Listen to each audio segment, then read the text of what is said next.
I'm here today with Lucretia Berry, author of a new book titled Teaching for Justice and Belonging, A Journey for Educators and Parents. Lucretia is the president and learning community director of Brownicity, which makes important scholarly informed anti-racism education accessible. Lucretia is an anti-racism curriculum specialist, course designer, TEDx speaker, writer for Encourage.me, and author of What Lies Between Us, Fostering First Steps Toward Racial Healing. She earned her PhD in curriculum instruction from Iowa State University and her BA from South Carolina State University. You can learn more about Lucretia at brownicity.com. So thanks so much for joining us, Lucretia, and many congratulations on all of your work. Thank you so much. Thank you for having me. Thank you for noticing me. I Oh, appreciate, no. I Well, appreciate it. we were talking before, we've got a lot of mutual friends. And so, Yeah, the people encouraged me and said, you need to talk to Lucretia. So I said, sure. thank you. Thank you for listening to your friends. All So right. maybe to get started, what else would you like people to know about you than what I briefly touched on there? Well, something that is very significant, and it actually feeds my work and fuels my work is that I am in a multi-ethnic family. And so I am African American. My husband is white American. He was born and raised in small town Iowa. And we have three multi-ethnic children, three girls, and we hit the jackpot. And so much of that, wanting to give them tools, a truth identity, to be able to navigate our hyper-racialized society is, I think, what so easily slid us, and I mean all of us, my husband and I and our girls, into this work. Hmm. Um, I do have a background in, education, curriculum and instruction and anti-racism education and multicultural education, but I don't think that but I know it's because of my family dynamic that I do it this way, um, and I do it with a particular passion and conviction. Cool. Well, I can totally see that. As to why that would be a huge impact in how you go about this. Yes. So before we get into the new book, though, I want to talk a little bit about your earlier book. It's titled What Lies Between Us. Can you tell us a little bit about that? Sure. Okay. So I was very fortunate to, I think I'm a person that a lot of people feel that they can ask questions. So people would always ask me questions about race and racism. And the reply would be, once I explain things, first of all, I was glad that people were curious because, racism or, all kinds of social issues, it's so easy for us to shut down, default to, well, we're just not going to talk about that because there could be some pain involved. But people were brave and curious and would ask me questions. And so then they would say, well, I really feel hopeful, like based on your answers or how you address this. It makes me feel hopeful, and that I can actually be a part of the solution. And so then when the Charleston massacre happened in 2015, yes, that's right, 2015, then a group of people at my church basically said, okay, enough of the casual conversations or the side conversations. Please put something together and teach us. Hmm. And so I created a course, which was natural for me because of my background. I created a course to like really designed to onboard beginners into a more sophisticated and mature understanding of race to position, the learner for change or transformation within, and then so that they could be transformative and helpful to their communities. And so I developed a course and started teaching it. I would be invited to churches to teach it. And it was really rare, people with a whole course, like, aren't we just supposed to get together and have a conversation? Like, don't we get the Black church together and the white church together and have a conversation? And, I go, well, how's that going? Because it don't go too well. I know I need to go to, but people tend to leave those things a lot more traumatized than when they came. If you have a course and you have a guide, we know that we have a schemata or a schema for school and for learning. You learn, you trust your teacher is your guide. You have a collection of resources, and you move from, A to Z, and you grow and you develop. And so I wanted to offer that framework, that platform, or that pathway for people. And again, it was kind of different back in 2015. And so I've been delighted to see since then, lots of organizations have jumped on the, hey, let's create a course idea or bandwagon, because we do need development around this area where we are woefully undereducated. And immediately, people, would be in the course, they would engage in the content and come alive in all kinds of ways. Things awakened in them, or so things that they were suspicious about, and things that, okay, they knew it this way, but they didn't know the whole picture. Mm-hmm. One of my favorite stories is of with this investment banker who was a part of the whole like redlining thing, but didn't know the impact of redlining, the social, political, and injustice of redlining. I mean, so he was blown away. And again, when people choose to come to a course, then they are choosing to lean in to learn. So then that course became What Lies Between Us, Fostering Okay. First Steps Toward Racial Healing, with a play on the word lies. And, people would think, oh, it's all lies. We've been lied to, this whole time. And like, yeah, pretty much. So that's how that came about. It's essentially a study guide for the course. And I wrote the study guide just for the people who would be taking the course. And it was because I had joined a self-published challenge, because I did not know how to do any of this. I'm like coming in as an educator, and I joined the self-published challenge and said, okay, I'll just self-publish this study guide. But what I didn't realize is that other people who are not in front of me as my students would buy it. People started buying it. And fortunately, I was posting all of the resources on the website. So the first brownicity.com was really just the resources for this course. Okay. So then it started growing like that, either by word of mouth, or people would pick up this book. And then I start getting emails from all over the country. Well, hey, I can't access this resource. Is there another way? I'm like, wait, who are you? I don't know you. So that is What Lies Between Us. And then in 2019, I developed an online learning platform because social media was just too traumatizing for me and my personality, to be honest. So I created a space that is psychologically safe for us to bravely learn. And then and I put that course there. And in 2020, when people were ready at home, and ready to lean in and listen and learn, it blew up. And so, I went from, oh, this is just about the people in front of me, or this is just about the people that I am connected to people, all over the world who were taking the course. Very cool. Very cool. Wow. So the new book, as I mentioned, is titled Teaching for Justice and Belonging, A Journey for Educator and Parents. So how did that book come about? Okay, so that book came about because, again, I guess, well, eventually I was being invited into schools. So a parent, it's the whole, somebody at church who, wanted me to come to their school. And I went to the school, brought me in. And so then I started doing work in schools, which of course, is magical to me with my background in education. And so I started working with schools and more educators. And then an education publisher reached out and said, hey, could you write something for us? And the question that, lots of people had is like, okay, how are you actually doing this?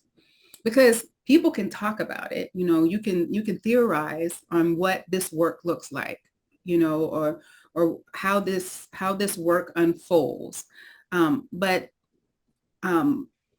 working with the school, I was fortunate enough to actually, be boots on the ground walking this thing out. So policy and relationship all at the same time. Mm. And what does this look like? And, that's what we wanted to share. And so Dr. Tia Starker Glass, the co-author, is actually one of our education advisors for Brownicity. Mm. And so she and I, we do a lot of work together here in North Carolina, and also at a particular school and in this particular community that we talk about in the book. And so what we found is often when people want us to come and, come to their school, maybe work with their teachers, people don't allow a lot enough investment time. And so another common misunderstanding is, okay, we can read one book, or we can do a one-day workshop, or we can do, a 1-hour workshop, and then we're there. And so we would say, okay, we would love to come work with you, but you need a lot of work over a long period of time. So sure, we'll come do something, we'll come kick you off for one day, but then can we come back and do something maybe once a month? And yeah, that's just not something that people understand is necessary, right?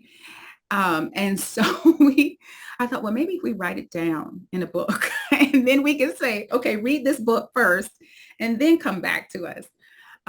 Because yeah, if we were trying to tell people, and with the book we intentionally use seed growth metaphor because we're trying to emphasize it's growth, it's development. You don't go from, like, for example, we know that schools should be desegregated. Laws have already been passed. However, we still live in school segregation because we individually have more work to do. And so that doesn't happen by just, writing a law or changing a sign. Like, you have to walk it out. You have to plant the seeds for that. And just because you have, let's say white students and students of color or all kinds of diversity in the same building or in the same space, it doesn't mean that everyone feels that they belong. So you can't take a previously white institution or institution that was just meant for this type of student or this person, and then say, okay, now we're going to be open to everyone. And then magically the space feels like it belongs to everyone. That's not how that works. And so you have to, again, it's like you can't, I think I use this example in the book, like you can't just staple a bunch of fruit to a tree and say, now we have this multi-fruit tree. Like, you have to plant the seeds, you have to plant the seeds and then cultivate the garden, or cultivate those seeds, cultivate the soil, and then it grows. That takes time, that takes intention. And so that's why we wrote it, because I feel like we felt like that understanding was missing. Like, you have to cultivate the justice and belonging, or the kind of space, the kind of learning environment. That could be your home, that could be your classroom, that can be your community. You have to cultivate that very intentionally. You don't just, say, well, I did this workshop and I'm there and we're all there. No, the long-term commitment is the important element. So the book's description says that it provides a practical and powerful blueprint to uprooting racism in the educational setting. So what types of educational setting is this intended for? Sure. So we are using case studies and examples from, homes, schools, all kinds of schools. So Dr. Glass, she works in a university. I work part-time in a K through 12 school. So, and we also use an example from church, because I was doing a lot of work in churches initially. So anywhere where people learn, or an institution that is influencing, what people learn, how people learn, what people prioritize as important, then we have written this for you, for educators, parents, and leaders. So you've mentioned this a couple of times, and in the book, I know that you liken a sustainable and enduring growth process to that of a seed. Yeah. So can we talk about that a little bit more?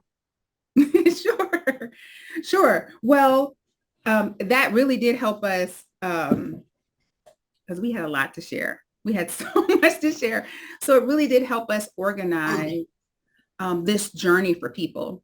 We also use the seed growth metaphor because everybody can relate to nature.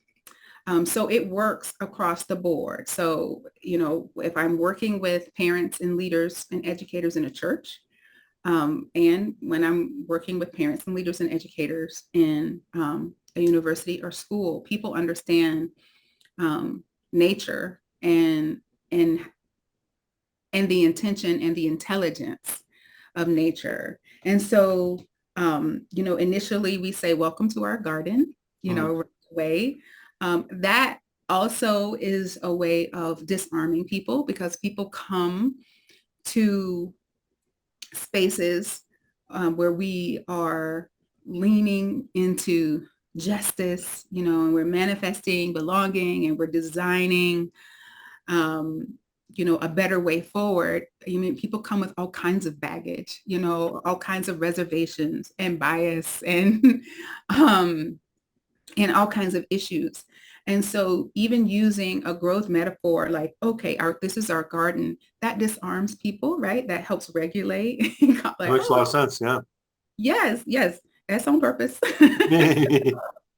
And so then we talk about, I'm looking at the table of contents here. And so we talk about the soil being the groundwork and really being honest with where you are. Because again, if you're trying to grow something, but you're not in the right climate, then the growth is going to be stifled. And so you have to be, very truthful about where you are as a person and then maybe the place in which you're trying to do this work. So for example, fortunately, I was invited into a school that most of the staff wanted to do this work. And I always think that's the best way to go to lead people who want to be led versus, and, because I've also been to places and spaces where most of the people didn't want to be there. Mm-hmm. It was a terrible, terrible experience. So fortunately, if you're trying to start and grow and create something in an environment that does not want to grow and create, and then, you have to consider maybe a different way forward for yourself. So we spell all that out. Then we talk about seed and self-assessment and, learning your own. We talk about you have to know your own story because a lot of times when we learn about or when we look through the lens of race, we're either looking historically at those people who did that bad thing, or we're looking at those people over there who continue to do those bad things, but we miss how pervasive race and racism is and how it impacts all of us in every aspect of our lives. And so a part of what we're asking people to do is to understand race as an ideology and a mechanism, and then find yourself in the story. And lots of people don't know how to do that. Like, what do you mean? Like, my ancestors weren't even here during slavery. Oh, this is not about slavery. This is not about slavery, but this is about a particular way of thinking about humanity and thinking about ourselves as divided, groups of people that somehow can only exist in a hierarchy. And then seeing how that way of thinking and doing life has placed you where you are, right? And giving you tools that you have, and even has shaped how you think about people. And so we're asking people to even be very honest with themselves because we all are tools. And so we have to we have to assess ourselves as such. And then we just go on to root and then sprout, bud, budding. Something that doesn't happen a lot is people celebrating small growth because a bud is little. And and if we don't celebrate the small growth, we'll, blow right past it. And then it feels like you're perpetually on a grind all Mm. the time. But yeah, like with this particular school, we've been working with this school for 5 years now. And the school isn't where it wants to be, but it's a whole lot further than a lot of institutions who haven't even begun to do the soil and the seed and the root work. And then we talk about weeds, and those are the things that you pull out, get out, so that you can continue to grow and then, of course, bloom. Very cool. I love the way that you weave that analogy through the entire book. I love that. So I'd like to read a couple endorsements for the book if I could. This one's from Michelle Reyes, our mutual friend. You know, It equips us, she says, it equips us to better see, understand, and dismantle racism so that our children can flourish. So let's talk about dismantling. How does your book do that? right. So we are, of course, talking specifically about institutions of education. And even though, our spaces currently are integrated, a lot of our institutions, education and churches, were originally designed for one group of people. And so although we have said, okay, well, now we can all go to school together in some places, or now we can all go to church together, um, we still have policies and practices in place that were not designed for everyone.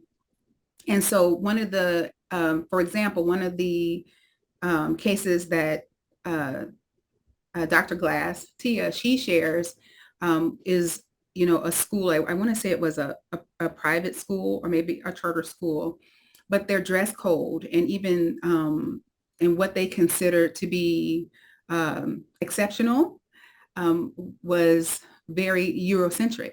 And so when they share it with the students, okay, these are the kinds of hairstyles that would be not considered, would not be appropriate for the dress code. Hmm. It was all students, it was all students of color with hair like mine, which with hair that, doesn't maybe lay down straight and isn't flat. So again, you have to consider the practices that are in place. Like, for example, if you are a charter school that doesn't have, public like transportation and busing. So then are you holding meetings and all kinds of important information? Is that happening when parents who work during the day and they can't get to school? Are you considering all kinds of lifestyles, all kinds of families, all kinds of ways that students are being taken care of? Not every family, not every way of life looks like the Leave It to Beaver version of family. And so it's also all about choosing the books that are in your classroom library or in your home library. Are there characters that represent, can the students at your school see characters from various backgrounds? Are there, do they have the windows and do they have the mirrors? So again, it's about, looking at policies and practices that really came from, a white supremacy ideology, and then systematically evaluating them and then implementing policies and practices that, foster the growth of all the children and allow all children to dream and to see themselves and to have aspirations. Those are really good examples. So another endorsement comes from Africa Afeni Mills. She says the book leads readers away from fruitless performative actions to genuine transformation. So what are some examples of the fruitless performative actions that you're asking people to avoid? Well, and so that's common because again, we are action oriented. Like One, we found out that there's a problem and we want to, solve the problem quickly. But again, if you don't understand it, if you don't fully understand the problem or the depth of the problem, you could just be performing, right? So for example, if I wanted to impress you, maybe I would have all your books right here. you know, you know, and so, we've seen that a lot where they have the best intentions and you're trying to act, but you don't have the roots yet. So then when the wind blows, then you're in a lot of trouble. Mm. Right. And so that's what we mean by, performative. It's like, oh, well, I have these, 3 books by, about, I don't know, people of color in history. And so I'm done. Or we watch a film, about a person of color, or, so it's about adding in. So we've added in, and so we look different on the surface, but we still function, and our practices are still problematic. And so, for example, you can have books, that feature, let's just say, kids of color, but like, are all of the books about the struggle for equality? Like that shouldn't be, but that shouldn't be, the core and the essence of, the message is what you're giving to children. Like, well, this is the vision and this is the life of people of color. They're constantly, that's all they do is fight for equality. There is no joy. There is no dreaming. There is no being human.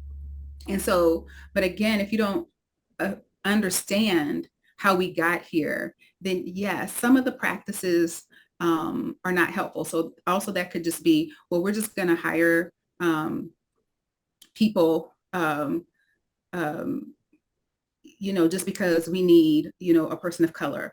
But okay, is this person of color aligned with your vision, or, we're bringing, oh, look at us, we're bringing all of these families of color into our school. Okay, that's great. But then do you have things in place, to serve their needs? Their needs may be potentially different than, the students who have historically, or the families who have historically been a part, of this school.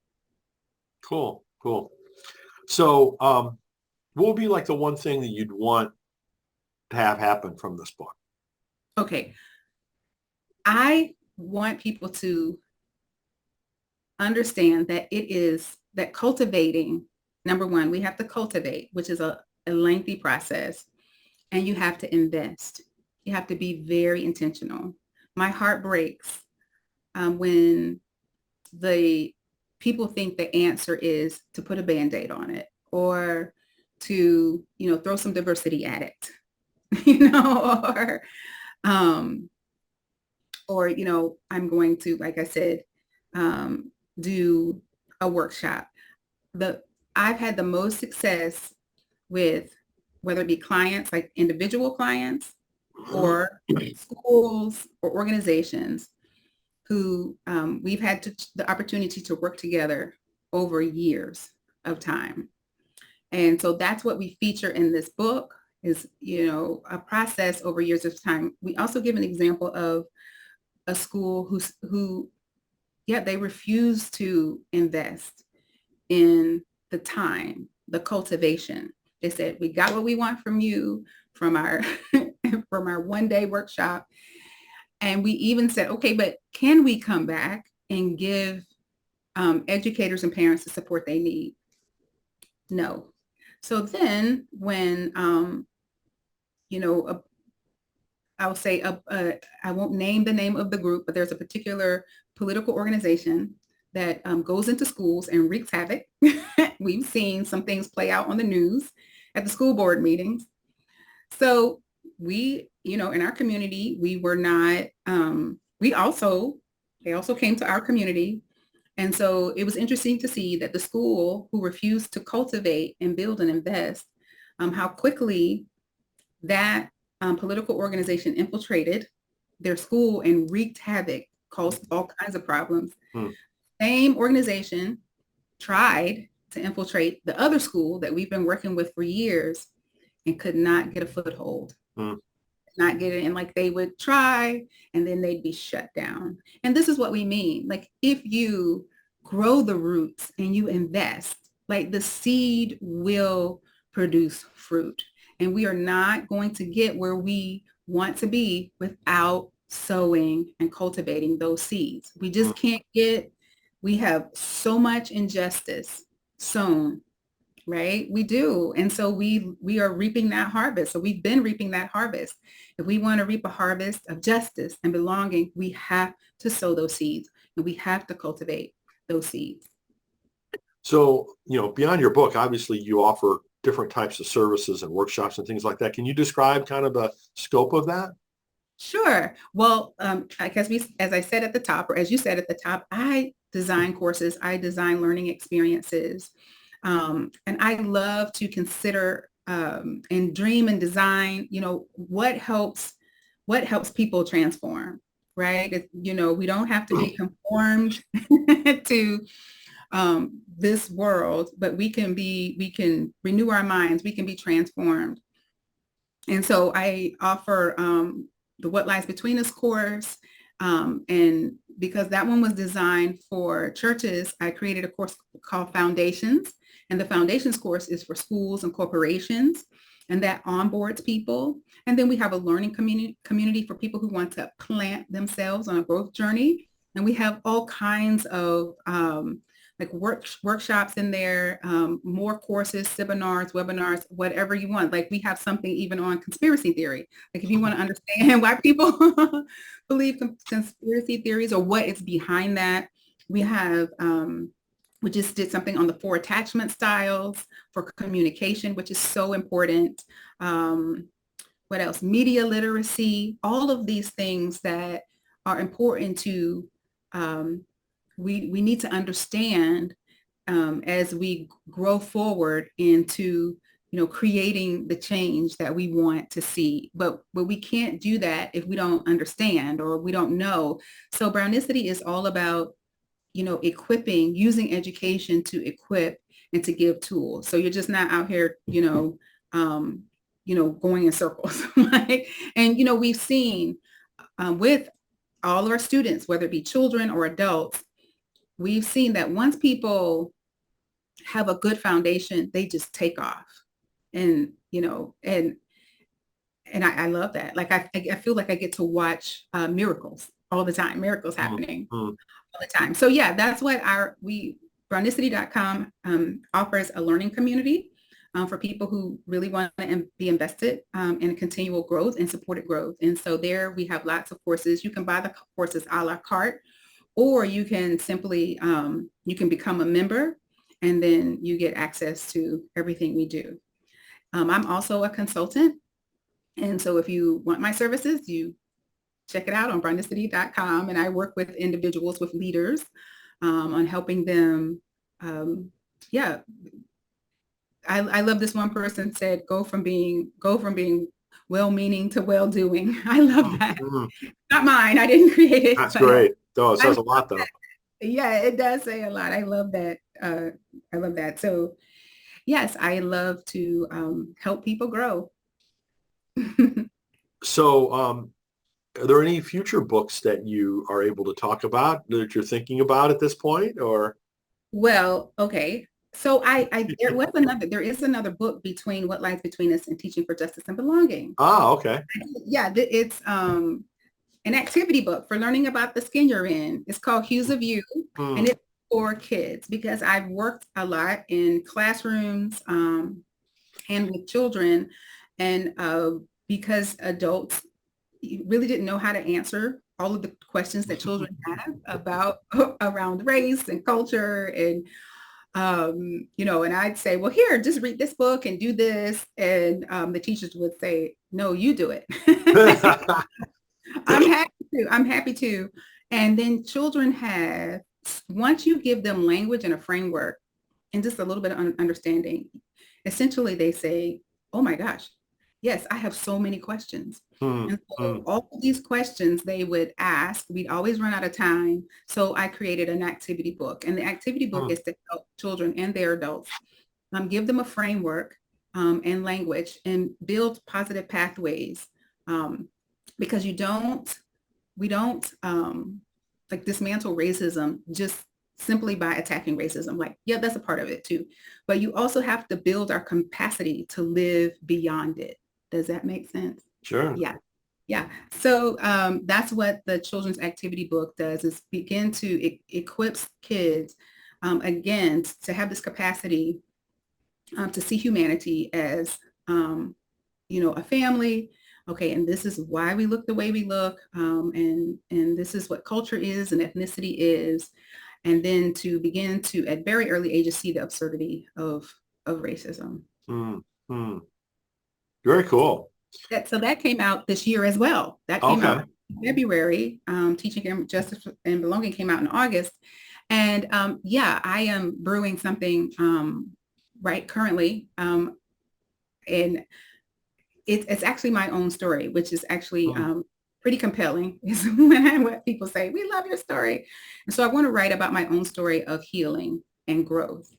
And so hoping that it will also be this example of how to heal and grow.